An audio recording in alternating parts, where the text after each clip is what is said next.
Morning, Renee. Good morning.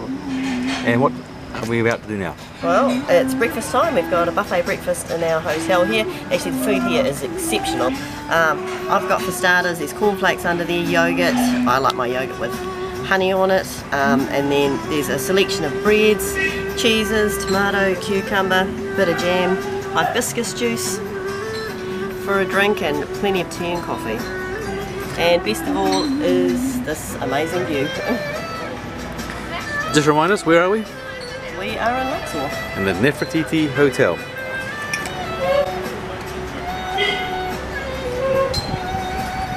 Friday afternoon, what's the plan?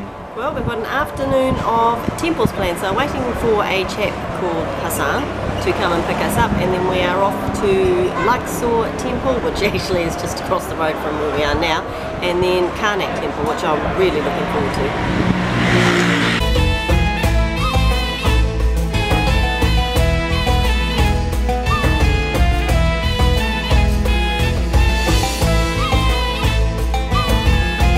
We're in the heart of Karnak Temple. Well, actually we're not quite in the heart, but it's massive, this place. It's actually a complex of temples, and it originally covered 60 acres, and it was built to worship the god Amun-Ra, the god of the sun, as well as his wife, who was god of the sky, and son, who was god excuse me, of the moon. But this bit we're in now has 134 of these columns, and they are just amazing. They are so enormous, and that's one thing that you struggle to get your head around with these temples, is the age of them. Everything's at least 3,000 years old, and the sheer size and scale. So, I mean, these ancient Egyptians were phenomenal builders when you see these places.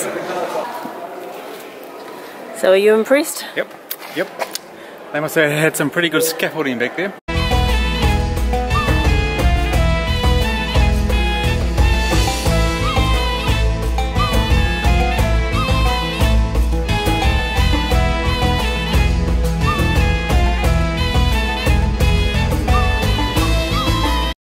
Behind me is one of several obelisks here. They're really interesting because they are built out of a single piece of granite. I think one of them is something like 65 metres tall, and apparently 3,000 years ago they used to be covered, the top of them was covered in gold. So one of them had 120 kilograms of gold on it, and they functioned as a beacon. So anyone who wanted to come and pray at the temple could find it because it had this gold that sort of glowed for 24 hours.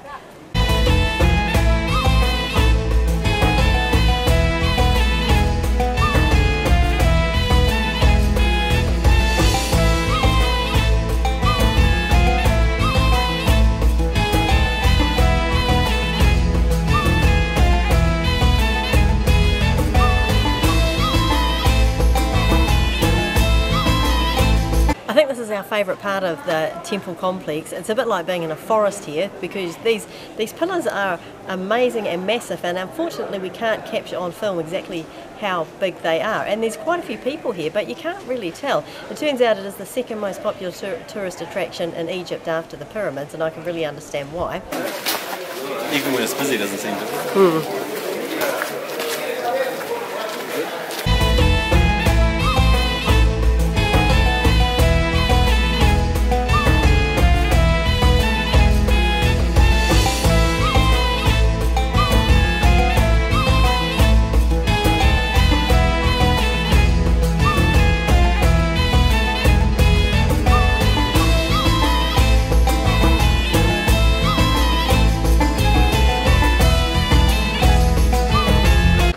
Outside Luxor Temple, and the reason I'm standing outside is because we actually came here yesterday after we visited Karnak Temple, but by the time we got here the sun was setting, and the sun here in Egypt sets really quickly. It goes from just above the horizon to dark in the space of about 5 minutes or less. So when we got here, we've got some good nighttime shots and things, but we didn't get a chance to do any talking because our wonderful tour guide Hassan, who is passionate about all things Egypt and Egyptology, talked for the whole time we were here. So we've come back to give you a little bit of information about this place. So again, this temple is about 3,500 years old. It was built by Ramesses II, who seems to be the most popular of the ancient pharaohs. Apparently he had 37 wives and 200 children, so he was quite a busy chap. But this temple was built so that the wife and son of the sun god Amun-Ra had somewhere to live.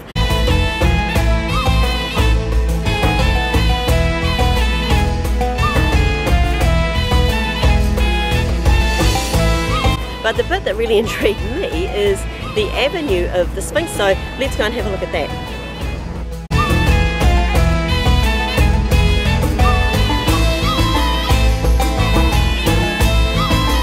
Hopefully you can see over my shoulder the avenue of the Sphinx. So this avenue is 3.6 kilometers long, and it was designed to link Luxor Temple with Karnak Temple, and it was completely lined with Sphinx. And these ones have the head of Ramesses on them because his job was to protect the gods going between the temples.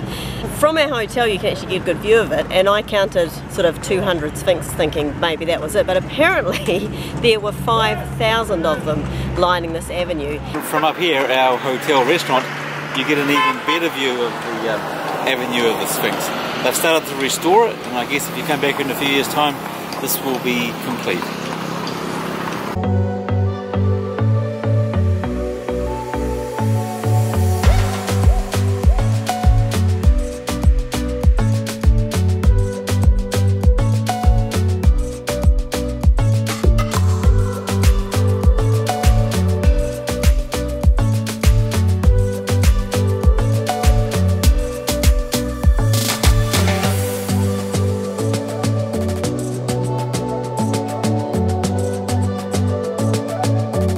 In Aswan and Luxor, which are major tourist destinations, the horse and carriages are a big part of the local economy. We did go on one in Edfu. We didn't have much choice really. The horses are not exactly overfed. If you look closely, well, not that closely, you can see quite a few ribs. But it's a big part of the economy. They're extremely tenacious salesmen. You can't step outside your hotel without being accosted by several of these guys. They've got a big smile, they've got a job to do, but we're happy to walk most of the time. And of course with horses you need blacksmiths, and last night from our hotel we looked down below us and there was a man on the street with his little pick up and go box, and he was shoeing horses on the street. Cars were driving around him. Yeah, not exactly the sort of thing we see back home, but it's business in Egypt.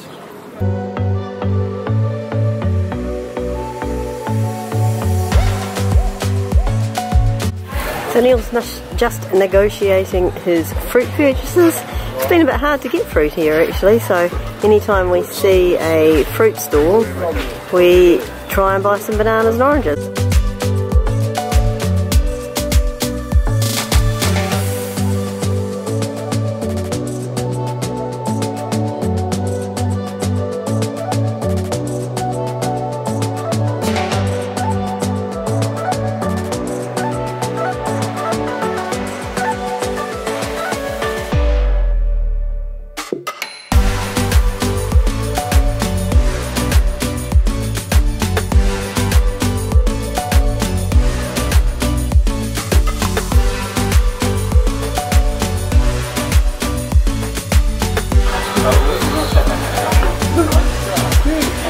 I think this guy picked the wrong person to sell a scarf to. Not really Neil's thing. This guy's a good guy, he just sold us a dinner at Egyptian prices.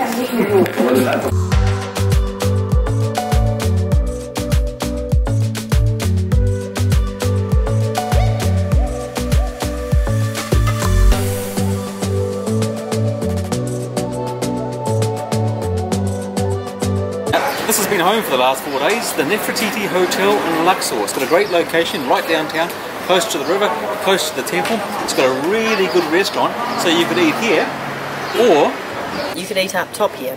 And the food here is excellent. We've actually eaten here about 3 times already, but we've been so hungry we haven't stopped to talk about the food. This one here we've had before. Chicken strips, lots of coriander, rice. It's got some sort of unusual bready stuff in it, and yogurt. And a nice simple salad because we've actually been overindulging since we've been here, but absolutely delicious food. And how's the view today? Oh, stunning as always. With this hotel, it doesn't have an elevator. We're on the 3rd floor. The rooftop restaurant's on the 4th, so we get lots of exercise. And this is our hotel room here at the Nefertiti. Bed's a little bit messy because we're just packing up to go, but really nice and comfortable. We had a jug so we could make our own tea and coffee. We even had a television, although there's only one channel, but we don't care because we don't really watch TV that much. And a bit of a view out the window. And our bathroom, which comes complete with its own needle, and which is probably, I don't know, do you say this is the cleanest bathroom we've had? Yep. It's absolutely spotless, which has been quite unusual. Yeah, and in this part of the world it's very common to have your shower and your toilet all in the same place, but it's so hot that the water evaporates very quickly. No problem. But all in all, it's been a great hotel. The staff here are absolutely fantastic, can't do enough for you. We can highly recommend this place.